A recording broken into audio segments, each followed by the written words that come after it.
বসবেন যেন মাহফিলটা সফল সৌন্দর্যমণ্ডিত হয়। আমি চেষ্টা করব মক্কা মদিনার কিছু আকর্ষণীয় কথা আপনাদেরকে শোনানোর জন্য। অসুবিধা হবে নাকি বাবা? কোনো কষ্ট নেবেন না, একটু কষ্ট করে বসবেন বাবাজিরা। আমার আল্লাহ তাআলা হযরতে খাজা আব্দুল মুত্তালিবের কাছে খবর দেয় 10টা সন্তানের মধ্যে 11 নাম্বার ওই সন্তানটারে বড় আদর করবা। মা বোন যারা পর্দার আড়ালে শুনতেছেন শুনেন গো মা, আমার আল্লাহ তাআলা গর্ভের মধ্যে নেক সন্তান কেমনে দান করে। আপনার সন্তানের নাম নইন্না, আপনার সন্তানের নাম সাগুইরা, আপনার মায়ের নাম সুমকি, এগুলা রাইখা আপনি সন্তানটারে বানাইতেছেন কেমন আমি জানি না।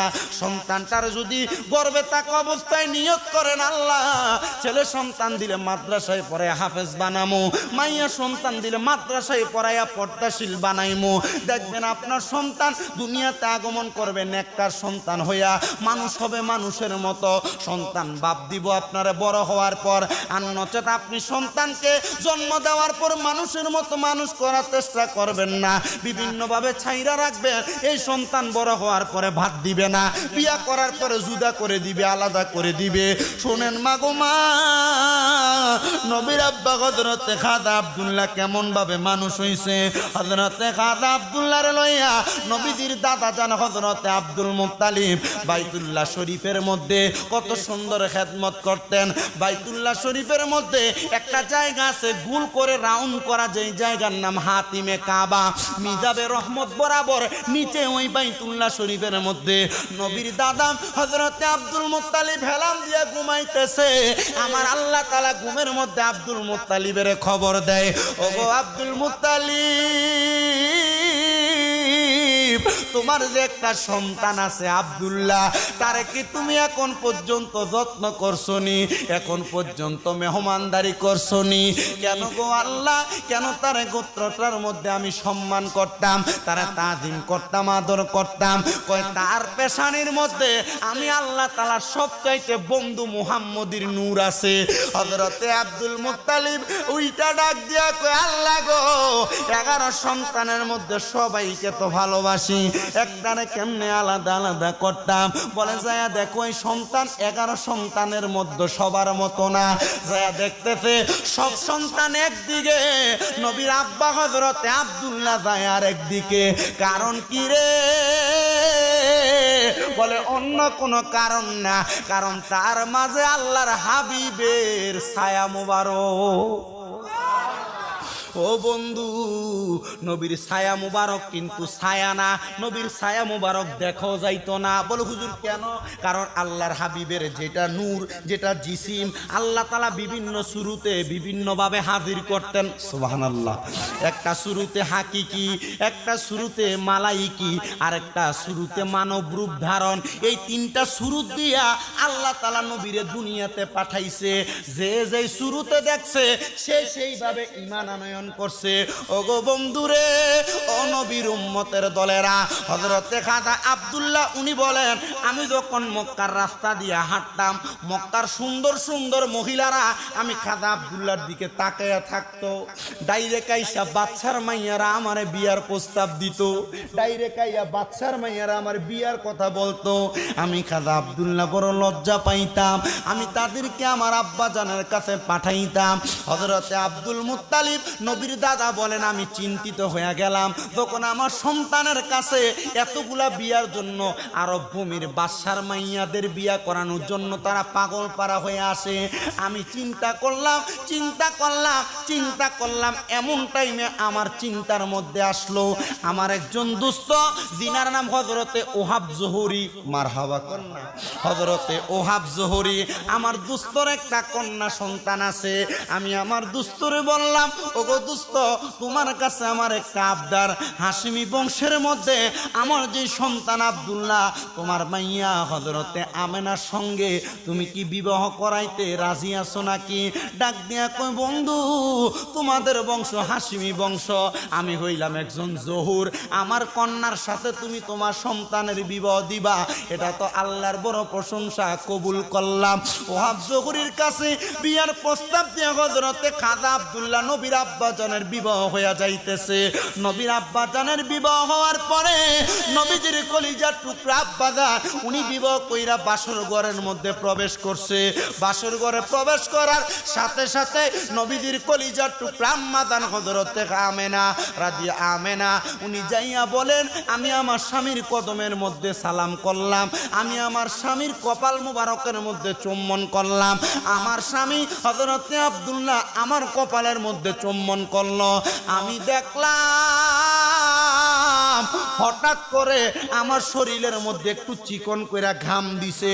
আমি আমেনা বুঝতে দেরি করলাম না, মনে হয় এই চুম্বনের কারণে আল্লাহ তাআলার অশেষ রহমত আমি আমেনার প্রতি পড়ছে। হযরতে আমেনা বলে, জগৎবাসী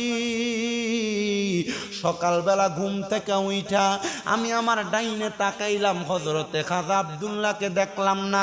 আমি আমার বামে তাকাইলাম, খাজা আব্দুল্লাহকে দেখলাম না। এমন টাইমে নবীর আব্বাজান হযরতে খাজা আব্দুল্লাহ বলে, আমি যখন ঘুম থেকে উঠা শুইরা চলে আসলাম, রাস্তা দিয়া যাই, গতকালকে যেই মহিলারা আমি আব্দুল্লাহর বিয়ার প্রস্তাব দিছে আমার চেহারার দিকে চায় না।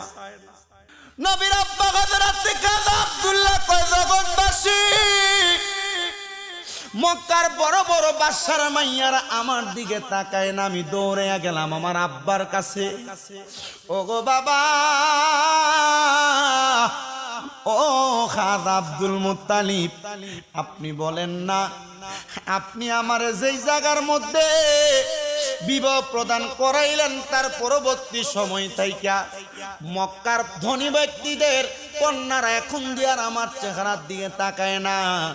আব্দুল মুত্তালিব মুস্কি মুস্কি হাসে, নবীর দাদা মুস্কি মুস্কি হাসে, ডাক দিয়া কয়, গো সন্তান, মক্কার মাইয়াদেরকে তুমি প্রশ্ন করো না তারা কেন তোমার দিকে তাকায় না। আব্দুল মুত্তালিবের কথা শুই না নবীর আব্বা হযরতে খাজা আব্দুল্লাহ মক্কার রাস্তার মধ্যে দাঁড়াইলেন। মক্কার মেয়েরা নবীজির আব্বা জানের সামনে দিয়া পাহাড়ের একা বেঁকা পথ দিয়া হাইটা যায়। জিজ্ঞাসা করে, ও বাদশার কন্যারা, এখন দি তোমরা আমার দিকে তাকাও না, এখন দি তোমরা আমার দিকে তাকিয়ে বিবাহের প্রস্তাব দাও না। তারা ডাক দিয়া কয়, আব্দুল্লাহ, তাওরাত কিতাবের মধ্যে, ইনজিল কিতাবের মধ্যে আমার আল্লাহ তাআলা এমন ঘোষণা দিছে, তুমি আব্দুল্লাহর পেশানির মধ্যে আমার আল্লাহ তাআলার পেয়ারা হাবিবের নূরে মুহাম্মদী ছিল, তোমার কপালটা ঝলঝল করছে রে আব্দুল্লাহ। আমরা তোমার পাগল ছিলাম না, আমরা ছিলাম ওই নূরে মুহাম্মদীর পাগল। আমরা চিন্তা করছি তোমারে যদি বিবাহ করতে পারি, আখিরি জামানার পয়গম্বর মুহাম্মদুর রাসূলুল্লাহ আমাদের গর্ভ থেকে দুনিয়াতে আসবে। আব্দুল্লাহ, ও আব্দুল্লাহ, এখন ওই নূরটা তোমার পেশানির মধ্যে দেখা যায় না, তোমার নূরটা হযরতে আমেনার পেশানির মধ্যে চলে গেছে। হযরতে আব্দুল্লাহ বলে, রে কূপের সামনে দাঁড়াইলাম, যেই কূপটার নাম হইল বীরে আইন রুয়াই জুবাইদা, ওইটার সামনে দাঁড়ানোর সাথে সাথে আমি লক্ষ্য করে দেখলাম রে, লক্ষ্য করে দেখলাম রে, লক্ষ্য করে দেখলাম আমার চেহারাতে আগে যে একটা পাওয়ার ছিল, এখন সেই পাওয়ারটা আমার চেহারার মধ্যে নাই। আমি আব্দুল্লাহ বাড়িতে যাইলাম, যাওয়ার পরে দেখলাম আমার স্ত্রী আমেনা কেমন জানি হাসতাছে। হযরতে আমেনা বলে, শুনো জগৎবাসী, ওই দিন রাত্রবেলা আমার স্বামী নবীর আব্বা হযরতে আব্দুল্লাহ আমার কপালে চুমা দেওয়ার সাথে সাথে নূরে মুহাম্মদী আব্দুল্লাহর পেশানি থাইকা আমি আমেনার রেহেমের মধ্যে চলে আসছে। জবান খুলে বলেন না সুবহানাল্লাহ। ও বন্ধু, বিবাহ হওয়ার মাত্র 4 মাস পরে নবীর আব্বাজান ইন্তেকাল করলেন। ইন্তেকাল করে চলে গেলেন আমার নবীজির আম্মাজান হযরতে আমেনা। উনি বলেন 6 মাস 4 মাস চলে গেল, একদিন করে আমার গর্ভের মধ্যে যে সন্তান আগমন করলো, এটার খবর আমি বুঝতে পারলাম না। দুনিয়ার মা বোনদের গর্ভের মধ্যে সন্তান আসলে 3 মাস পর থেকে পেটটা একটু বড় হওয়া শুরু করে। মা আমেনা বলে আল্লাহর কসম, আমার স্বামী যেই 4 মাসের মাথায় ইন্তেকাল করলো, ওই মাসের মাথায় হঠাৎ করে আমি দেখলাম আমার ঘরের দরজার মধ্যে গভীর রাত্রবেলা তাহাজ্জুদের সময় কে জানি আমার ঘরের মধ্যে ডাক দেয়। আমি দরজা খুলি না ভয় পায়া, কিন্তু আমি শুনতে পাই বাহির থেকে আওয়াজ দেয় আসসালামু আলাইকুম, আসসালাতু আসসালামু আলাইকা ইয়া আইয়ুহান নবী। আমি চিন্তা করলাম এমন সালাম তো দুনিয়ার কাউকে দেওয়া হয় না। তৃতীয়বার সালাম দিল, আমি দরজা খুললাম না। তৃতীয়বার সালাম দেওয়ার পরে আমি চিন্তা করলাম কে জানি সালাম দেয়। আমি দরজাটা খোলার সাথে সাথে আমি দেখলাম কে জানি দাঁড়ায়া রইছে, কার পাগুলা জানি জমিনের মধ্যে। মাথাটা আলকি দিয়া দেখি মাথাটা মনে হয় আসমানের সাথে লাগা লাগা হইয়া রইছে। আমি জিজ্ঞাসা করলাম কে আপনি, আপনার পরিচয় কি গো? তিনি বলে হে হযরতে আমেনা, আমি হইলাম সমস্ত মানব জাতির পিতা, আমার নাম হযরতে আদম সফিউল্লাহ। বলেন আমার নাম আদম সফিউল্লাহ। কোথা থেকে আগমন করলেন? উনি বলে আমার আল্লাহ তাআলা জান্নাত থেকে আমারে আগমন করাইছেন। ওগো আমেনা, আমার আল্লাহ আপনারে খবর দিতে বলছে আপনার গর্ভের মধ্যে আমার আল্লাহ তাআলার প্যারা হাবিবের আগমন হইছে। মা আমেনা বলে অপেক্ষা করতে করতে আমার কাছ থেকে 2 মাস চলে গেছে। আমি দেখলাম পরবর্তী 2য় মাসে আমার ঘরের দরজার মধ্যে আবার আওয়াজ দিচ্ছে। আমি দরজা খুললাম, খুইলা দেখলাম পাগুলা জমিনে, মাথাটা আসমানের সুই সুই অবস্থা। জিজ্ঞাসা করলাম নাম কি, পরিচয় কি? আমারে পরিচয় দেয়, আমার নাম হযরতে শীশ আলাইহিস সালাতু ওয়াস সালাম, মানে আদম নবীর ছেলে। আপনি আসলেন কোথা থেকে? বলে আমারে আমার আল্লাহ পাঠাইছে আপনার গর্ভে যে সন্তান ওনারে সালাম দিতে। বলে কেন? বলে উনি হইল ইমামুল মুরসালিন। হ্যাঁ, বলে সব নবীদের ইমাম, সব নবীদের শ্রেষ্ঠ নবী, এই জন্য আমার আল্লাহ পাঠাইছে ওই নবীরে সালাম দেওয়ার জন্য। মা আমেনা বলে 3য় মাসে আমি আবার আমার ঘরের দরজা খুললাম, জিজ্ঞাসা করলাম, দেখলাম আমারে সালাম দেয়। আমি দেখলাম ওনার সেম একই অবস্থা, পাগুলা নিচে, মাথাটা আসমানের দিকে। প্রশ্ন করলাম কি আপনার পরিচয়? উনি কয় আমার নাম হযরতে দাউদ নবী। গেল 3 জন নবীর কথা। 3য়বার যাওয়ার পরে 4র্থ মাসে দরজা খুললাম, সালাম দেয়। নাম কি? উনি কয় আমার নাম ইব্রাহিম নবী। 5ম মাসে সালাম দিল, জবাব দেওয়ার পরে জিজ্ঞাসা করলাম আপনার নাম? উনি কয় আমার নাম ইব্রাহিম নবী। 7ম মাসে আমি সালামের জবাব দিলাম। উনি আইসা আমারে ডাক দিয়া কয় আপনি আমার চিনেননি? বলে আপনি কে? বলে আমি হইলাম আল্লাহ তাআলার পয়গম্বর হযরতে মূসা আলাইহিস সালাতু ওয়াস সালাম। 7ম মাসে আমারে আবার সালাম দেয়। আমি জিজ্ঞাসা করলাম আপনার পরিচয় কি? উনি আমারে ডাক দিয়া কয় আমার নাম হইল হযরতে নূহ পয়গম্বর। 8ম মাসে সালাম দিল, সালাম দেওয়ার পরে জিজ্ঞাসা করলাম আপনার নাম কি? উনি আমারে কয় আমার নাম হযরতে ইয়াহিয়া আলাইহিস সালাতু ওয়াস সালাম। 9ম মাসে আমারে সালাম দেয়। আমি জিজ্ঞাসা করলাম আপনার পরিচয় কি? উনি আমারে ডাক দিয়া কয় আমি কইলাম ঈসা পয়গম্বর। বলে 9 জন নবী কেন আমার ঘরের দরজার মধ্যে আগমন করলো? মা আমেনা এই কথা চিন্তা করতে করতে হযরত ঈসা পয়গম্বর জবাব দেয় আদম আলাইহিস সালাতু ওয়াস সালাম, ঈসা শীশ আলাইহিস সালাতু ওয়াস সালাম, নূহ আলাইহিস সালাতু ওয়াস সালাম, হযরত মূসা আলাইহিস সালাতু ওয়াস সালাম, ইব্রাহিম আলাইহিস সালাতু ওয়াস সালাম, হযরত দাউদ আলাইহিস সালাতু ওয়াস সালাম, হযরত ইব্রাহিম আলাইহিস সালাতু ওয়াস সালাম, দাউদ আলাইহিস সালাতু ওয়াস সালামের পরে ইয়াহিয়া আলাইহিস সালাতু ওয়াস সালাম। সর্বশেষ আমি ঈসা নবী এসে আপনার কাছে খবর দিলাম আপনার গর্ভে এমন একজন নবীর আগমন হইতেছে যিনি মুহাম্মাদুর রাসূলুল্লাহ সাল্লাল্লাহু আলাইহি ওয়াসাল্লাম। ওই নবীর আগমনের মাধ্যমে আমার আল্লাহ তাআলা জগৎবাসীকে বুলন্দ করে দিবেন, জগৎবাসীর অন্ধকার থেকে আলোর পথে আনবেন। আপনি কি ওই নবীর আগমনে খুশি নি? মা আমেনা ডাক দিয়া কয় জগৎবাসী, আমি তখনও বুঝতে পারলাম না, বিশ্বাস করতে পারলাম না আমার গর্ভের মধ্যে যে এমন একটা সন্তান আছে। কারণ কি জানো? কারণ অন্য কোন মহিলার মতো আমি আমেনার গর্ভ উঁচা হয় না।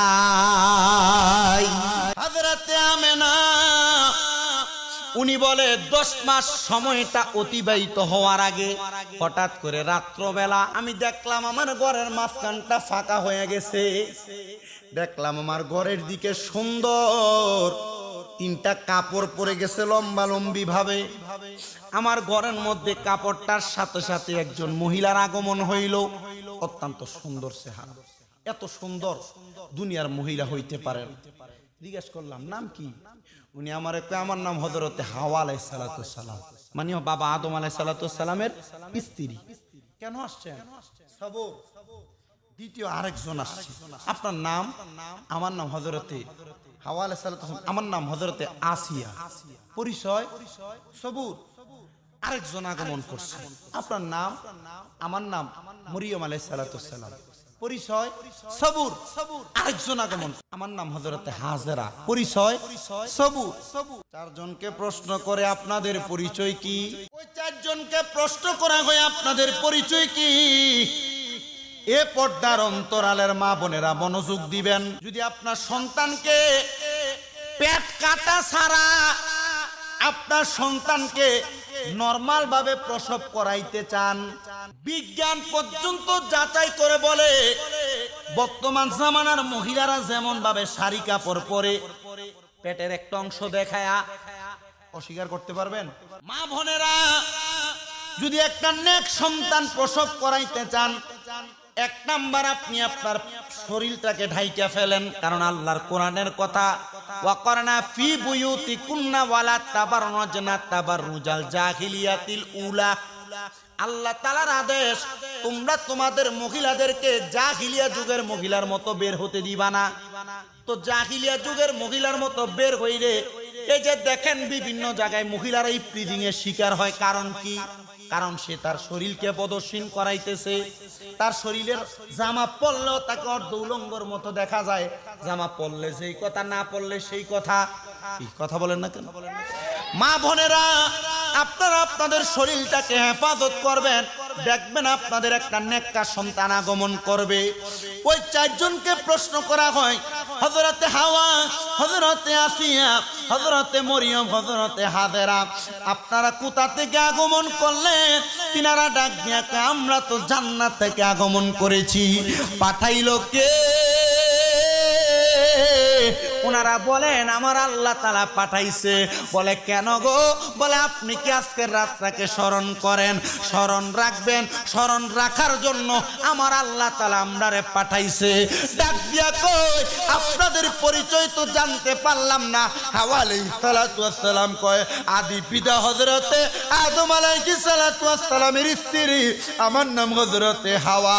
হযরতে মরিয়ম ডাক দিয়া কয়, আমারে কি আপনি চিনেন? আমি দুনিয়ার জমিনের মধ্যে আগমন করেছি, কথা সত্য, কিন্তু অনেক কষ্ট সহ্য করেছি আমি সেই মহিলা। হযরতে হাজেরা বলে, আমি এমন একজন স্ত্রী, যেই স্ত্রী স্বামী থাকার পরেও আরেকটা বিবাহ করার পরেও কষ্ট সহ্য করেছি, আমি সেই হাজেরা। হযরতে আসিয়া বলে, আমি এমন স্ত্রী, আমি দুনিয়ার জমিনের মধ্যে কষ্ট সহ্য করা স্ত্রী। আগুনে হানাই, আপনারা আমার ঘরের মধ্যে ঠিক মতো খাবার খাইতে পারেন নাই। আপনার মা বাবার পাটার মধ্যে ধরবেন, যতক্ষণ পর্যন্ত আপনার মা আপনার বাবা মুখ দিয়া বলছে আপনাকে মাফ করে দিছি, ততক্ষণ পর্যন্ত মা বাবার কদম ছাড়বেন না। বলে হুজুর কেন? কারণ আজকের মাহফিলের মধ্যে আপনারা যারা বসছেন, আল্লাহর কসম একটা কথা বলতে পারি, এমন 1000 মাহফিল শুনলে এই সওয়াব হবে না যদি আপনি আপনার মা বাবার মনে কষ্ট দিয়া মাহফিলে আসেন। এই জন্য বাবারে আপনাদের কদমে আমি হাতটা রাইখা বলি, এখান থেকে বাড়িতে যে আম্মা আব্বার পাঁচিয়া মাপ চাইবেন। অনেকে চিন্তা করে হুজুর যাদের বাড়িতে আব্বা আছে তারা বাড়িতে যে বাবার পায়ে ধরে মাপ চাইব। হুজুর আমার তো আব্বা নাই, আমি কার পায়ের মধ্যে ধরে মাপ চাইবো? অনেকে চিন্তা করে হুজুর যাদের বাড়িতে মা আছে তারা বাড়িতে যে আমার পায়ে ধরে মাপ চাইবো, আমার তো মা নাই, আমি কার পায়ের মধ্যে ধরে মাপ চাইবো? আমি বলবো সন্তান রে, মা বাপ মারা গেছে চিন্তা করবা না। আল্লাহ নবী শিখিয়া দেয় কোন সন্তান যখন তার মায়ের কবরের সামনে বাবার কবরের সামনে যাইয়া পশ্চিমটা পিঠ দিয়া মা বাবার মুখটার দিকে ফিরা আল্লাহর কাছে দোয়া করে, রব্বির হামহুমা কামা রব্বায়ানি সগীরা। আমার আল্লাহ তাআলা ওই মা বাবার জীবনের গুনাহ মাফ করে দেয়। এই সন্তানের দলেরা আজকের মাহফিল কবুল হবে কি হবে না এটার গ্যারান্টি কেউ দিতে পারবে না। তবে একটা কথা বলে দেই, আগামীকালকে যখন দেখবা রামপুর এই বাটিকালি সীমার মুরব্বীরা দোকানে বৈশা বলতেছে, আমার সন্তান কোনোদিন আমার সঙ্গে কোনো অন্যায় করে নাই, তবু আমার সন্তান আমার পায়ে ধরে বাড়িতে যা মাপ চাইছে, মনে করবা মাহফিল আল্লাহর কাছে কবুল হয়ে গেছে। যখন দেখবা এলাকার মা বোনেরা একজন আরেকজনের কাছে বলতেছে, আমার সন্তান কোনোদিন আমার সাথে অন্যায় করে নাই, তবু আমার ফুতে শামিমরা দরওয়াজ শুনে আমার পায়ে ধরে মাপ চাইছে, মনে করবা মাহফিল কবুল হয়ে গেছে। অনেকে চিন্তা করে, হুজুর আমি তো অন্যায় করি নাই, আমিও কি মা বাবার পায়ে ধরবো? হুজুর আমি কোনোদিন মা বাবার সাথে বেয়াদবি করি না, আমি কি ধরবো? আমি বলবো বাবারে, আল্লাহর দোহাই লাগে, অন্যায় করো আর না করো, এখান থেকে বাড়িতে যেয়া মা বাবার পায়ের মধ্যে শুয়ে সালাম করবা, মা বাবার পায়ে ধরে মাপ চাইবা। অন্যায় করো আর না করো, আল্লাহর কসম মা বাপ মনে করবে, দেখছো আমার সন্তান ওয়াজ শুনে আইসা আমার পায়ে ধরে মাপ চাইতেছে, আল্লাহর কাছে রুহুডা খুইলা দোয়া করবে, পরানডা বইরা দোয়া করবে, আল্লাহ আমার সন্তান রে তুমি কবুল করো। ওই সন্তুষ্টির দোয়া যদি তোমার মা তোমারে করে, তোমার আব্বা তোমারে করে, ওই দোয়ার বরকতে আমার আল্লাহ তাআলা তোমার কামায়ে বরকত নাই বরকত দিবে, অসুস্থ তোমাকে শিফা দান করবে, তুমি দুনিয়াতে বিপদগ্রস্ত বিপদ দূর করবে, অভাবগ্রস্ত অভাব দূর করবে। আর যারা মুরব্বী আছেন, মা আছেন, বাবা আছেন, আপনাদের পায়ে হাত দিয়া বলি, যদিও সন্তান মাঝে মাঝে আপনাদের সাথে খারাপ ব্যবহার করে ফেলে, মন থেকে বদদোয়া দিয়েন না। যখনই বদদোয়া আসবে, মনে কষ্ট আসবে, তখন একটু দোয়া করবেন। বলে হুজুর কেন কেন দোয়া করব? আপনার সন্তান কষ্ট দিয়ে ওই সময় আপনি যদি দোয়া করেন, ওই কষ্ট পাওয়ার সময় দোয়া করলে আল্লাহ দোয়া কবুল করে। মক্কা শরীফের একজন ইমাম, চেহারা বড় কালো, আমার আল্লাহ তাআলা মার বদদোয়ার সময় দোয়া করার কারণে তার মক্কার ইমাম বানাইছে। ওনারে প্রশ্ন করছি, আপনি মক্কার ইমাম হইছেন কেমনে? কয় আমার মায়ের বদদোয়ার কারণে। ওনারে প্রশ্ন করে, আপনার মা আপনার কি বদদোয়া দিছে? বলে আমার মা যখন আমার প্রতি রাগান্বিত হইয়া যাইত, আমার মা রাগ হইয়া আমারে কইতো, আল্লাহ তোরে মক্কার ইমাম বানাক। আল্লাহর কসম আমার মায়ের রাগের সময় দোয়াটার কারণে আল্লাহ আমারে মক্কার ইমাম বানাইছে। ও বন্ধু, মনটা কি একটু কাঁদে না মা বাবার দোয়াটা নেওয়ার জন্য? অনেকে চিন্তা করে, হুজুর আমি কার কাছ থেকে দোয়া নিব আমার মা কবরে, আমি কার কাছ থেকে দোয়া নিব আমার আব্বা জান কবরে? শোনো বাবা, আম্মা জান মারা যাওয়ার পরে তোমার দায়িত্ব শেষ না। আম্মা বাপ বেঁচে থাকলে যেমন দায়িত্ব, মারা যাওয়ার পরে তোমার আরো অনেকগুলা দায়িত্ব। বেশি বেশি আম্মা আব্বার কবর জিয়ারত করবা, আম্মা আব্বার কবরের সামনে যা কান্না করবা, দেখবা আমার আল্লাহ তাআলা ওই মা বাবার কবরের সামনে কান্না করার কারণে তোমার ইনকামে বরকত দিবে, রুজিতে বরকত দিবে, বিপদ থেকে উদ্ধার করবে। বলে হুজুর কেন? শোনো বাবা, ছোট্ট একটা ওয়াকিয়া ঘটনার মাধ্যমে তোমাদেরকে বোঝানোর চেষ্টা করি। আরবের জমিনে একটা ছোট্ট জায়গা, যে জায়গার নাম হলো হেজাজ অঞ্চল, যে জায়গায় আমার নবীজির নানির বাড়ি ছিল। ওই হেজাজ অঞ্চলের মধ্যে এমন একজন আল্লাহর বান্দা বসবাস করত, যার নাম হযরতে আব্দুল্লাহ রুসাফি।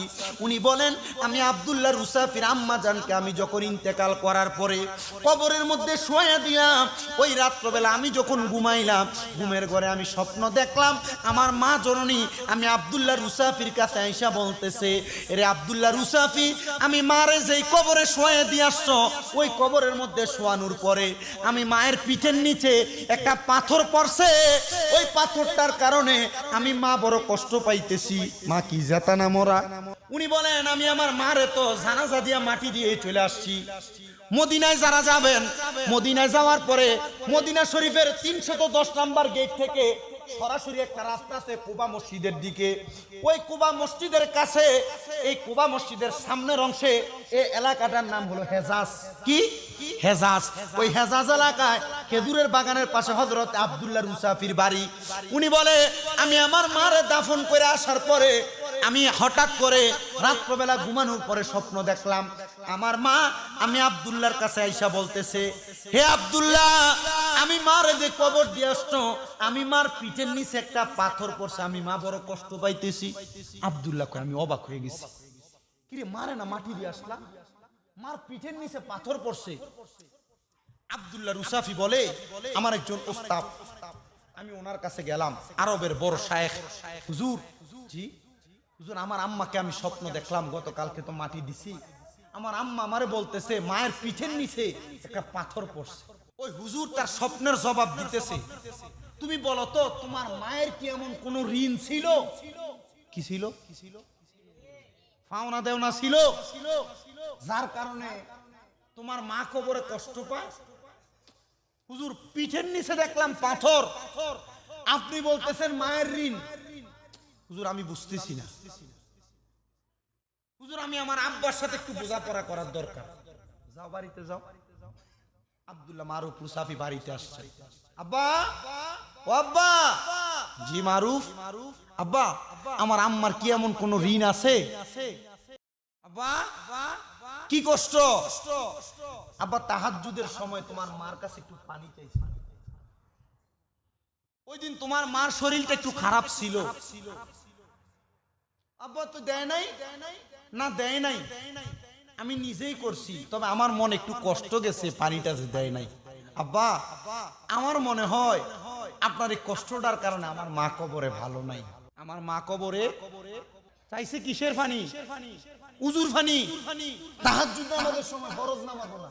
আব্দুল্লাহ মারুফ রুসাফি বলেন আমি দৌড়ে আমার শায়েখের কাছে যা বললাম, হুজুর আমার আব্বা জানের মনে কষ্ট, এটাই আমার আম্মা জানের ঋণ। বলে হ্যাঁ তোমার আম্মা জানের ঋণ, আব্বাকে বলো তোমার আম্মা জানকে ক্ষমা করছে কিনা। আব্বা জান মুখে মুখে বলছে আমার মারে ক্ষমা করে দিছে। আব্দুল্লাহ মারুফ রুসাফি বলে আমি পরের দিন রাত্রবেলা আবার স্বপ্ন দেখলাম আমার মা জননীর পিঠের মধ্যে আরেকটা পাথর।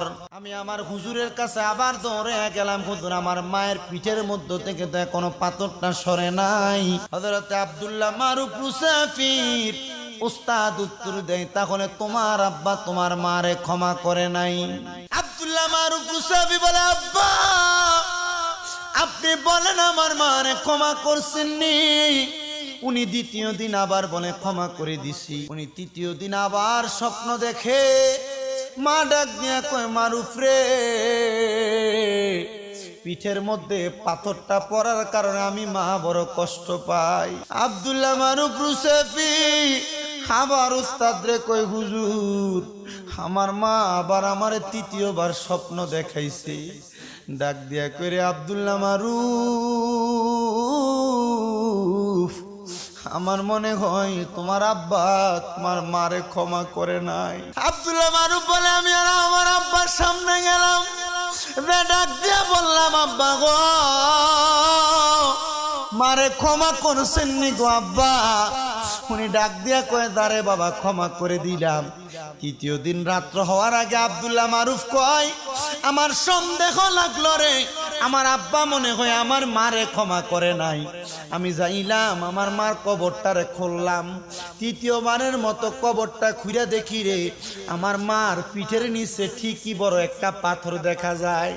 আমি আমার আব্বারে ডাক দিয়ে কইলাম আব্বা দেখেন গো মায়ের পিঠের নিচে ঠিকই তো একটা পাথর দেখা যায়, আপনি এখনো ক্ষমা করেন নাই। এবার আব্দুল্লাহ মারুফ রুসাফির আব্বা জান চোখের পানিগুলা ফালাইয়া ফালাইয়া আমার আল্লাহ রে কই আল্লাহ আমার স্ত্রীর পক্ষ থেকে আমি মাফ চাই, আপনি তার মাফ করে দেন। ও বন্ধু আমার আল্লাহ এমন মাফ করছে। আব্দুল্লাহ মারুফ মুসাফি বলে আমি আমার মারে কাফন দাফন গুলা ঠিক রাইখা আবার মাটি চাপা দিয়া বাড়িতে আসছি। আমি ওই দিন আর রাত্রবেলা ঘুমাই না, ঘুমাইলিনি আমি আমার মায়ের এমন দুঃস্বপ্নটা দেখতে পাই। আব্দুল্লাহ মারুফ মুস্তাফি বলে, আমি আমার মায়ের এমন খারাপ অবস্থা না দেখতে পাওয়ার জন্য আমি তাহাজ্জুদের নামাজের মুসল্লার মধ্যে দাঁড়াইয়া গেছি। আমি তাহাজ্জুদের নামাজের মুসল্লার মধ্যে দাঁড়াইয়া আমার আল্লাহর কাছে দোয়া করি, মনিব আমার মা কবরে বড় কষ্টে আছে, তুমি আমার আম্মা জানরে মাফ করে দাও। মনিব আমার মা কবরে বড় কষ্ট আছে, তুমি আমার আম্মা জানরে মাফ করে দাও। আমি কান্না করতে লাগলাম, রে জগৎবাসী, আমি 12 রাকাত তাহাজ্জুদের নামাজ পড়া আমি নামাজের মুসল্লাটার মধ্যে কপালটা ঠেকায়া ঠেকায়া কাঁদতেছি। এমন টাইমে আমি দেখলাম আমার ভাঙ্গা ঘর খেজুর পাতা দিয়া চারদিকটারে মোড়ানো, আমার ঘরটা একটা সাদা রঙের আলোতে জলমল করতেছে। আমি মাথা উঠে দেখি আমার ঘরের মধ্যে সাদা রঙের পোশাক পরনেওয়ালা কে জানি একজন হাঁটতেছে, আর আমার দিকে তাকায়া তাকায়া মুস্কি মুস্কি হাসতেছে। আমি জিজ্ঞাসা করলাম, কে গো, আপনার পরিচয়টা কি আমারে দিবেননি? উনি আমারে কয়, আমার পরিচয় হইল আমি তোমার গর্ভধারিণী মা, আমি তোমার গর্ভধারিণী মা। কি গো মা, গতকালকে ওনার স্বপ্নে বলছেন আপনি বড় কষ্ট পান, এখন কি কোনো কষ্ট পান না গো মা? মা ডাক দিয়া কয়, না রে সন্তান, তুমি সন্তানের দোয়ার কারণে আর আমার কলিজার টুকরা স্বামী বদদোয়াটা উঠে নেওয়ার কারণে আমার আল্লাহ তাআলা আমি মারে মাফ করে দিছে, আমি মার কবরটারে নাজাত দিয়া দিছে। মা, ও মা গো, আপনি কি আমার আল্লাহ তাআলার কাছে আমরার জন্য কোনো বদদোয়া করছেননি? মা ডাক দিয়া কই, সন্তান বদদোয়া করি নাই রে, বদদোয়া করি নাই রে, বদদোয়া করি নাই রে, এমন দোয়া করছি রে আমার আল্লাহ যেন তোমরারে কবুল করে। ও রামপুরের বাটিকালি সীমার মানুষ, আপনারা বলেন, মা বাপ যদি মইরেও যায়, মা বাপ যদি কবর থেকে আল্লাহর কাছে সরাসরি একটা অবজেকশন দিয়া দেয়, আমরা সন্তান তো মানুষের মতো মানুষ হইতে পারতাম না। লাখ টাকা কামাই করতে পারবা, মা বাপ বাচ্চা থাকতে যদি ওই মা বাপরে শান্তি না দিতে পারো, আল্লাহর কসম লাখ টাকা কামাই করে কোনো লাভ হবে না। এই জন্য সবার পায়ে হাত দিয়ে বলি, হে যুবক ভাইরা, হে মুরব্বী বাবারা,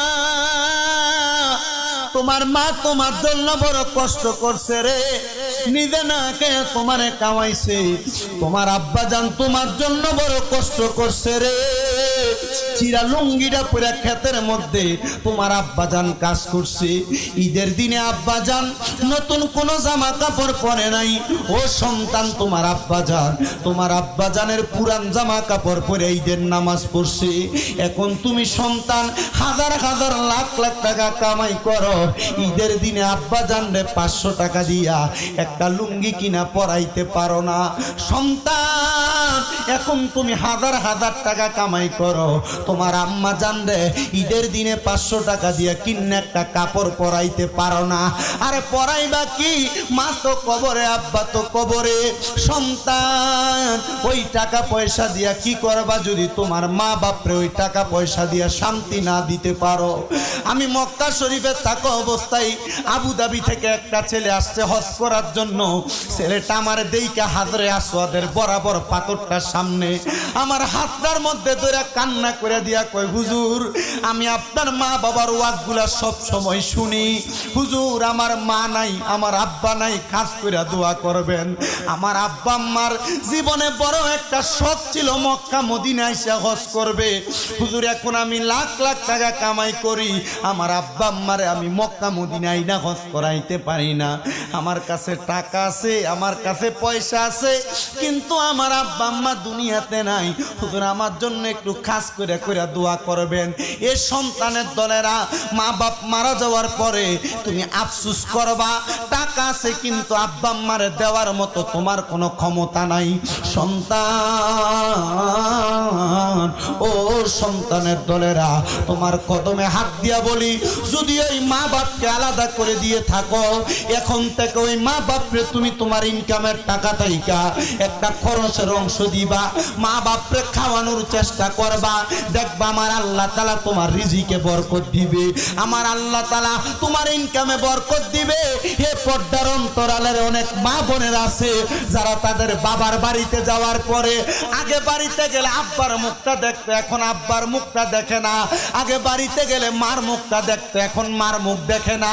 সন্তানের দলেরা, তোমাদের আব্বা আম্মা তোমাদেরকে অনেক জায়গা সম্পদ দিয়া গেছে, টাকা পয়সা দিয়া গেছে, ওই জায়গার মধ্যে যদি তুমি ভাড়া থাকতা, মাসে 5,000 টাকা করে ভাড়া দিতা, আল্লাহর কসম, আল্লাহর কসম, তুমি মাসে 5,000 টাকা করে ভাড়া দিলে বছরে 60,000 টাকা আসতো। এখন তোমার মা কবরে, আব্বা জান কবরে, আব্বা আম্মার কবরে কোনো টাকা পয়সা তুমি দিতে পারো না। আব্বা আম্মা যদি বাইচা থাকতো, যদি মাসে 1,000 টাকা করে ওষুধ খরচ চালাইতা, 12 মাসে 12,000 টাকা যাইতো। এই সন্তান তোমার কদমে হাত দিয়ে বলি, মা বাবার সম্পদ ব্যবহার করতেছো। এই মাহফিলটা এই এলাকার যুবক ভাইয়েরা করে, আগামী বছরও করবে। এই মাহফিলটার মধ্যে একজন সন্তানকে হাতরা বাড়ায় বলবা, হুজুর আমার মা কবরে, আমার আব্বা কবরে, আব্বা আম্মা বাইচা থাকলে আমি আমার আব্বা আম্মারে 1,000 2,000 টাকা দিতাম। আগামী বছর এই মাহফিলে তাবারুকের জন্য যে চাউলটা লাগবে 50 কেজির একটা বস্তা আমি আমার মা বাবার জন্য দান করব। সন্তানের দলেরা, মা বাপ বাইচা থাকলে বছরে তোমার ঘরে যদি ভাত খাইতো, 1 বস্তা চাউলের ভাত তো তোমার শেষ হইতো। তোমার মা বাবা কবরে, এখন তুমি খাওয়াইতে পারো না। একটা সন্তান শুধু হাতটা তুলে বলবা, হুজুর আগামী বছর মাহফিলে আমি 1 বস্তা। আমাদেরকে আল্লাহ তাআলা এই কষ্ট সহ্য করে স্বামী সংসার করার পরে জান্নাতের মধ্যে জায়গা কইরা দিয়েছে। ওগো 4 জন জান্নাতের মেহমান কেন আগমন করলেন? বলে মুহাম্মাদুর রাসূলুল্লাহ সাল্লাল্লাহু আলাইহি ওয়াসাল্লাম নবীর স্বাগতম জানানোর জন্য। ওগো মা, আপনারা আগমন করছেন, এই কারণে আগমন করাটা আমার কাছে বড় ভালো লাগছে। বলে শুধু আগমন করি নাই, আমাদের হাতের মধ্যে একটা খাবার আছে। 4 জনের হাতের মধ্যে 4টা জান্নাতি পেয়ালা, 4টা পেয়ালার মধ্যে কইরা হযরতে মা আমেনারে ওই পেয়ালার পানি পান করাইছে। হাদিস শরীফের মধ্যে পাওয়া যায়, একটা পেয়ালার মধ্যে জান্নাতি দুধ ছিল, একটা পেয়ালার মধ্যে হাউজে কাউসারের পানি ছিল, একটা পেয়ালার মধ্যে সারাবান তাহুরা ছিল, আরেকটার মধ্যে সাধারণ নরমাল পানি ছিল। এই 4 প্রকার পানি যখন হযরতে আমেনারে কামাইছে, হযরতে আমেনা বলে, আমি লক্ষ্য করে দেখলাম রে, আমি লক্ষ্য করে দেখলাম আমার পুরাটা ঘর নূরের আলোতে ঝলমল করতেছে। আমি আমেনা ওই নূরের আলোতে ঝলমল করা ঘরটা দেখা আমি দেখলাম মাঝখান দিয়া ফাঁকা, সিরিয়ার বড় বড় রাজপ্রাসাদ আমার চোখে দেখা যায়। আমার বুঝতে দেরি হয় নাই, আমার গর্ভ থেকে মুহাম্মাদুর রাসূলুল্লাহর আগমন হইছে। হযরতে আমেনা বলে, কিন্তু দুনিয়ার সন্তান আগমন করলে কান্নাকাটি করে, আমার সন্তান যখন আগমন করার পরে কোনো কান্নার আওয়াজ শোনা যায় না। 4 জন জান্নাতি মহিলা চইলা গেছে। এমন টাইমে নবীজির ফুফি আম্মা ঘর মোবারকের মধ্যে প্রবেশ করেছে। উনি বলেন, আমি মুহাম্মাদুর রাসূলুল্লাহ সাল্লাল্লাহু আলাইহি ওয়াসাল্লামকে আমার কুলের মধ্যে নিলাম, কিন্তু তাকে দেখলাম ওনার কোনো কান্নার আওয়াজ আসে না, কিন্তু ঠোঁটগুলা পটপট করে লড়তেছে। আমি নবীর ফুফি আম্মা নবীজির ঠোঁট মোবারকের সঙ্গে আমার কানটা লাগানোর সাথে সাথে আমি আওয়াজ পাইতেছি, ইয়া উম্মতি উম্মতি বইলা কানতেছে। হযরত নবীর ফুফি আম্মা কয়, জগৎবাসী রে, আমি যখন দেখলাম ওনার জবান দিয়া কান্নার কোনো আওয়াজ আসে না, আমি দেখলাম উনি কেমন জানি উম্মতি উম্মতি বইলা কান্দে।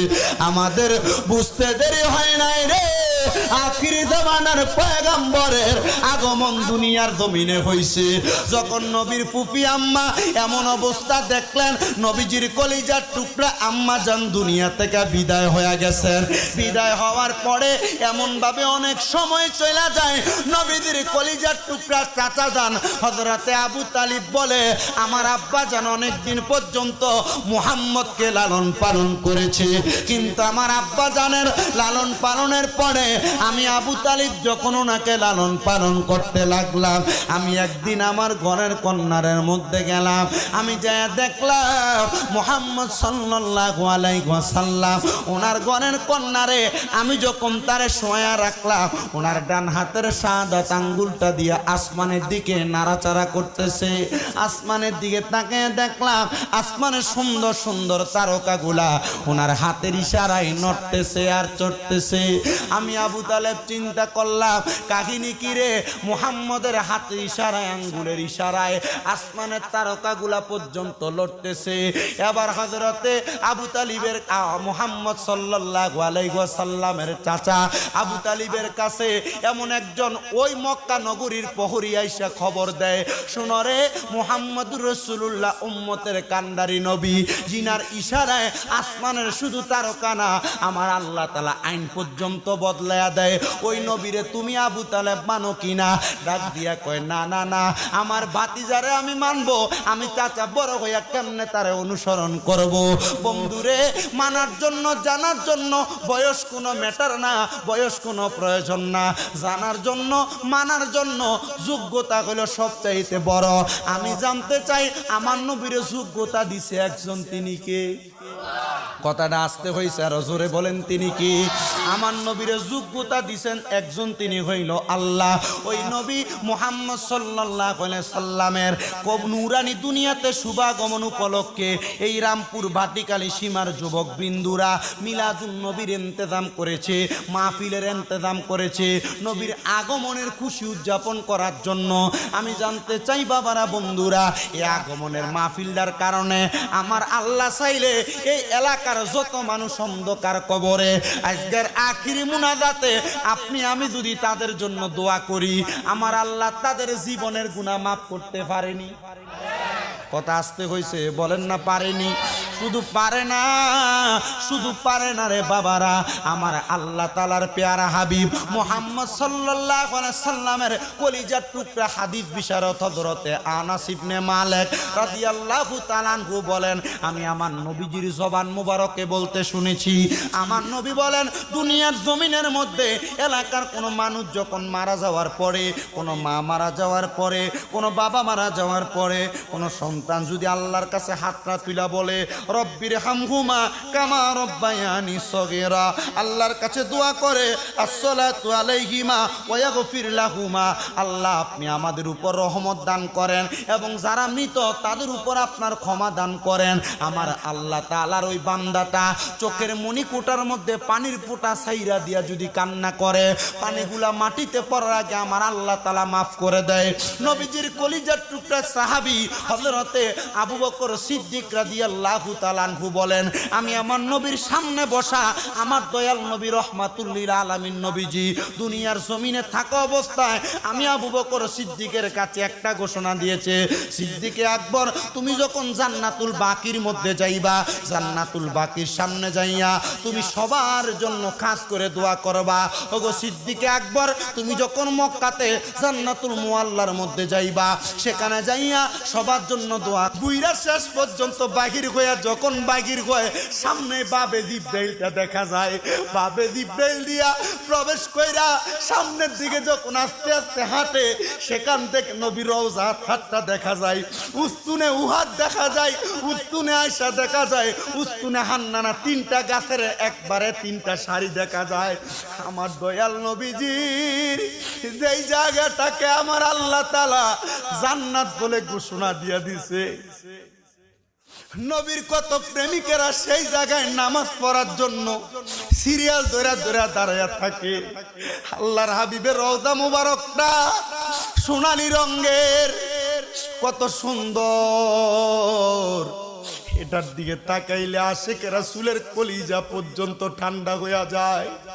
মদিনা শরীফের এক প্রান্ত থেকে বাবু সালাম দিয়া নবীজির রওজা মুবারকের দিকে যখন নবীর আশিকরা ঢুকে, সবাইকে দেখা যায় মুখ দিয়া কথা বলে, কিন্তু চোখগুলা বায়া বায়া পানি পড়ে। আমার বুঝতে দেরি হয় নাই রে, আশেকেরা চিন্তা করে রাহমাতুল লিল আলামিন নবীর রওজার সামনে আসলাম, নবীর রওজা মুবারক দেখলাম। আল্লাহর কসম, ওই নবীরে আমাদের চোখ দিয়া দেখলাম না। নবীর পাশে হযরতে সিদ্দিক আকবর আবু বকর শোয়া, নবীজির পাশে হযরত উমর ইবনে খাত্তাব শোয়া। নবীজির রওজা মুবারক মসজিদ নববীর পাশে, হে আবু বকর সিদ্দিকের বাড়িটা একটা মসজিদ, নবীজির রওজা মুবারকের পাশে একটা জায়গা হযরত উমর ইবনে খাত্তাবের বাড়ি এবং মসজিদ। নবীজির রওজা মুবারক মসজিদ নববীর পাশে হযরত আলী রাদিয়াল্লাহু তাআলা আনহুর নামের মসজিদ, সে জায়গায় ওনার বাড়ি। এখান থেকে একবারে পশ্চিম অংশে হযরতে ওসমান জিন্নুরাইন রাদিয়াল্লাহু তাআলা আনহুর বাড়ি এবং মসজিদ। আমার দয়াল নবী রাহমাতুল লিল আলামিন নবী দুনিয়ার জমিনে আগমন করার পরেও নবীজির কলিজার টুকরা সাহাবায়ে কেরামরা বলে, আমরা আমার নবীজির জবান মুবারকের প্রত্যেকটা বাণী মুবারক আমরা পাথরে লিখে রাখতাম, আমরা গাছে লিখে রাখতাম, আমরা ওটার চামড়ার মধ্যে লিখে রাখতাম। সিদ্দিক আকবর বলে, একদিন আমি দেখলাম ফজরের নামাজের পূর্ব মুহূর্তে মসজিদ নববীর ভিতরে গুনগুন গুনগুন কান্নার আওয়াজ শোনা যায়। আমি গুনগুন গুনগুন কান্নার আওয়াজ শুনলাম।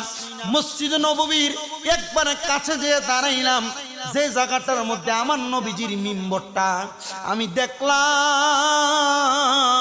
ওই জায়গার মধ্যে আমার নবী সাজদার মধ্যে অবনত। আমি জিজ্ঞাসা করলাম, ইয়া রাসূলুল্লাহ, ইয়া হাবিবাল্লাহ, আপনি সাজদার মধ্যে পড়ে পড়ে এমন ভাবে গুনগুন গুনগুন করে কেন কান্না করেন? আমার নবী ডাক দিয়া বলে, সিদ্দিক আকবর, হযরত আবু বকর সিদ্দিক শুধু নবীর সাহাবী না, নবীর শ্বশুরও। হযরতে মা আয়েশা নবীর স্ত্রীর আব্বাজান হলো হযরত আবু বকর সিদ্দিক। তবু আমার নবীজিকে আবু বকর সিদ্দিক ইয়া রাসূলুল্লাহ বলে সম্বোধন করতেন। আমার নবী বলে, হে আমার কলিজার টুকরা সাহাবী হযরত আবু বকর, শুনেন শুনেন, আমি নবী কান্না করি যখনই ফজরের নামাজের পূর্ববর্তী মুহূর্তেই আমি দয়াল নবীজির আব্বা আম্মা জানের কথা স্মরণ হয়ে যায়। আমি নবীজি চোখ মুবারকের পানিগুলো এই জন্য ছেড়ে দিয়ে কান্না করি, কারণ আমার আল্লাহ তাআলার কাছে বান্দার সবচাইতে পছন্দ তার চোখের পানি। আমি জানি আমি নবী আপনি আবু বকর সিদ্দিকের মাধ্যমে ঘোষণা করলাম, দুনিয়ার জমিন থেকে কোন সন্তানের মা যখন ইন্তেকাল করবে, দুনিয়ার জমিন থেকে কোন সন্তানের আব্বা যখন ইন্তেকাল করবে, আব্বা আম্মা দুইজনের ইন্তেকালের পরে কোন সন্তান যদি তার চোখের মধ্যে এক ফোঁটা পানি ফালায়া কান্না করে, আর ওই সময় যদি আল্লাহর কাছে দোয়া করে, রব্বির হামহুমা কামা রব্বায়ানি সগীরা, ওই চোখের পানিটা মাটিতে পড়ার আগে আমার আল্লাহ তাআলা তার মা বাবার জীবনের গুনাহ মাফ করে দিবে। ইয়া রাসূলুল্লাহ, ইয়া হাবিবাল্লাহ, নবী গো, আপনি কেন আপনার মা বাবার জন্য এমন ভাবে কান্না করেন? আমার নবী বলে, হে আবু বকর সিদ্দিক, আমি এদেরকে এখন যদি দেখতাম বড় সম্মান করতাম, বড় তাজিম করতাম, এই জন্য আমি দয়াল নবী তাদের জন্য কান্না করি। হো বন্ধু, আজকের এই রামপুরের বাটিকালী সীমা এলাকার মধ্যে কত সন্তান বসে গেছেন, হয়তো আপনাদের মারে আপনারা 3.5 হাত মাটির ঘরের মধ্যে শোয়া দিছেন। পর্দার অন্তরালে অনেক মা বোনেরা বসে আছে যাদের মা নাই দুনিয়ার জমিনে। এমন অনেক সন্তান আছে যাদের আব্বাজান মাথার গাম পায়ে ফালাইয়া নিজের রক্তরে পানি বানাইয়া সন্তানরে মানুষের মতো মানুষ করে দিয়া আজকে আব্বাজান অন্ধকার কবরে শুয়ে রইছে। হে আমার যুবক ভাইয়েরা, মুরব্বী বাবাজিরা, পর্দার অন্তরালের মা বোনেরা, চিন্তা করবেন না, আখিরি মুনাজাত হবে। আখিরি মুনাজাতের পূর্বে আপনারা শুধু আমার আল্লাহ তাআলার কাছে চোখের পানিগুলা ফালাইয়া ফালাইয়া শুধু কান্না করবেন আর বলবেন, আল্লাহ ওগো মনিব, আমার মা কবরে, আমার আব্বা জান কবরে, আল্লাহর হস্তে তাদেরকে মাফ করে দেন। অনেকে আজকের মাহফিলে আছেন, তবুও আমার মা বাবা বেঁচে আছে। আমি আপনাদের কাছে বলবো, আপনারা যখন আপনাদের মা বাবারে দুনিয়াতে পাইছেন, আল্লাহর নবী নিজেই ঘোষণা করেছেন, দুনিয়ার জমিনে কপাল পোড়া হতভাগা হইল ওই সন্তান যারা তাদের মাকে দুনিয়াতে পাওয়ার পরে জান্নাত ক্রয় করতে পারল না। সাহাবায়ে কেরাম প্রশ্ন করে, ইয়া রাসূলুল্লাহ, ইয়া হাবিবাল্লাহ, নবী গো, এটা কেমন কথা বললেন গো নবীজি? আমার নবী বলেন, হ্যাঁ রে সাহাবায়ে কেরাম, আম্মা জানের খেদমতের কারণে জান্নাত ক্রয় করা যায়। হে বাবাজিরা, হয়তো এখানে অনেক সন্তান আছেন, আপনারা আপনাদের মারে ভাত দেন না। এমন অনেক সন্তান আছে এলাকার মধ্যে মা বাপরে ভাত খাওয়ানি নিয়ে বিচার বসানো লাগে। এমন অনেক সন্তান আছে বিবাহ করার পরে ভাই ভাই আলাদা হয়ে যায়, মা বাপকে জুদা করে দেয়, মা বাপকে আলাদা করে দেয়। মা বাবা এক সপ্তাহ বড় ভাইয়ের ঘরে খায়, এক সপ্তাহ মেজো ভাইয়ের ঘরে খায়, এক সপ্তাহ ছোট ভাইয়ের ঘরে খায়। না রে না, আজকে এখান থেকে বাড়িতে যাইবা, যে বলবা মা আমার 3 ভাইয়ের ঘরে আপনার খাবার খাওয়া লাগবে না, আমি সন্তান একা একা যা ইনকাম করব আপনারা মা বাবা আমার একজনের ঘরের মধ্যে খাইবেন। আরে বর্তমান সমাজে মা বাপকে খাওয়ানি নিয়ে বিচার বসানো লাগে। কত সুন্দর, আপনি একজন সন্তানের কামাই যদি আপনি আপনার মা বাপকে খাওয়াইতে পারেন, আল্লাহর কসম, আল্লাহর নবী ঘোষণা করছে, কোন সন্তান যদি তার মার পিছনে তার বাবার পিছনে মাত্র 1 দিরহাম খরচ করে, আমার আল্লাহ তাআলা এইটাকে হাজার হাজার লক্ষ গুণ বাড়ায় ওই সন্তানকে দান করে দেয়। ও সন্তান, আল্লাহর রাস্তায় দেন, পারলে আপনার কদমগুলো আমার সামনে দেন, আমি শামীম ব্রাদার জিব্বা লাগে আপনার পাওটা পরিষ্কার করে দিব। এখান থেকে বাড়িতে যাইবা, বাড়িতে যাইয়া আম্মা আব্বার পাটার মধ্যে ধরে বলবা, ওগো মা, ওগো আব্বা জান, আপনাদের কদমে ধরে মাপ চাইতেছি, আপনাদেরকে এতদিন পর্যন্ত খাবার দেই নাই, খারাপ আচরণ করেছি, আপনাদেরকে ঘরে যাই